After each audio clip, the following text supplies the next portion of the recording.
Pravkar v tem trenutku stojim le kakšnih 50 metrov stran od vladne palače, kjer je v petek odjeknila silovita eksplozija. Stavba je porušena, na tleh je še vedno veliko stekla, različnih ostalih predmetov in podobnega, ki so bili poškodovani med silovitim, srhljivim terorističnim napadom, ki ga je v petek uprizoril tukaj v Oslu Anders Behring Breivik.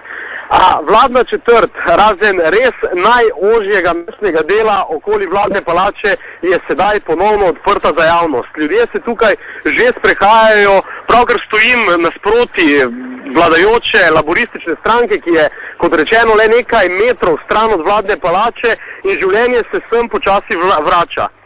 Vseeno pa danes javnost z velikim zanimanjem, kljub temu, da je šokirana, pretresena in pa užaloščena, čaka na prihod 32-letnega ekstremista, neonacističnega skrajneža pred sodišče.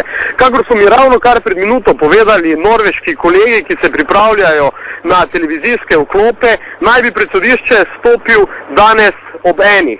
Še naprej ni znano, ali bo to zaslišanje javno ali bo zaprto. Policija vztraja, da bi moralo potekati za zaprtimi vrati, da se njegova ekstremna stališča ne bi še bolj širila po javnosti. A vendarle bo sodnik tisti, ki bo na koncu odločil pogoje sojenja in pa pripora. Breivik je sicer medtem preko svojega odvetnika bombni napad v Oslu in strelski masaker na idiličnem otoku Utoja, ki se je sprevrgel v peklenski otok, priznal, a kot pravi, ne sprejema kriminalne odgovornosti. Celo več, za dejanja pravi, da ve, da so bila kruta, a več kot nujna in potrebna. Zato se bo, tako kaže, danes izrekel za nedolžnega.